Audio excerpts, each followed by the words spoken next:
Bonjour à tous et bienvenue dans l'Agi de Dieu. Aujourd'hui, nous recevons une femme dont le témoignage va toucher beaucoup de foyers, parce qu'il parle d'un combat silencieux que beaucoup vivent. Mélène, bonjour.et bienvenue. Bonjour Cécia, merci pour l'invitation. Parlez-nous de toi, qui est Mélène?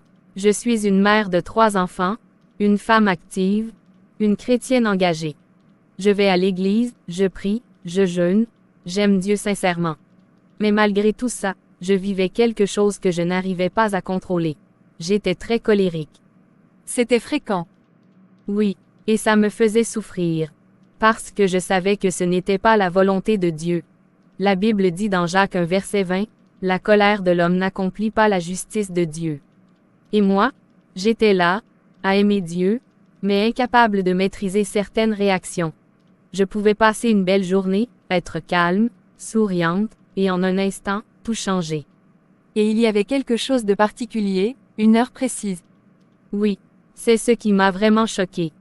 Tous les jours, entre 18h et 19h, je devenais une autre personne. C'était systématique. Un soir, je rentre fatiguée du travail. Il est presque 18h. Les enfants jouent dans le salon. Soudain, l'un pousse l'autre. Ils tombent violemment. Et là, c'est comme si quelque chose s'allumait en moi. Je commence à crier, mais vous ne pouvez jamais rester tranquille. Je crie, je m'emporte, alors que l'enfant pleure par terre, et après, je regrette. Un autre jour, même heure. Je suis dans la cuisine, j'entends un bruit. Je viens, et je vois un verre d'eau renversé sur le sol.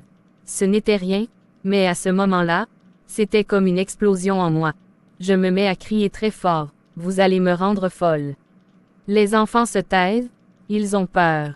Et moi, à l'intérieur, je me dis, mais pourquoi je fais ça? Guillemets doubles. Un autre soir encore, je suis assise, fatiguée, les enfants parlent un peu fort. Et là, juste le bruit, déclenche la colère. Je me lève brusquement. Taisez-vous. Le silence tombe, mais dans mon cœur, il n'y a pas la paix. Donc ce n'était pas les situations, mais ce moment précis.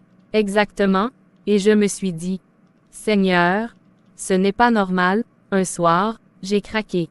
Je me suis agenouillée et j'ai dit, Seigneur, je veux changer.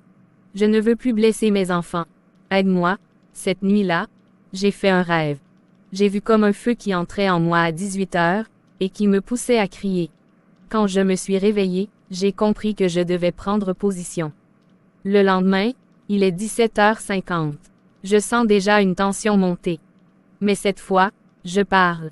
Esprit de colère, aujourd'hui tu ne m'auras pas. 18h arrive. Un enfant pousse l'autre, il tombe. Tout était réuni pour que je crie. Mais, je me contrôle. Je respire, je le relève doucement. Je le nettoie. Et je dis calmement. Ce n'est pas grave, faites attention. Puis, je m'assois, et je commence à chanter un chant de louange. Le lendemain, la maison est en désordre. Avant, j'aurais crié. Mais cette fois, je prends un balai, en silence. Et je chante.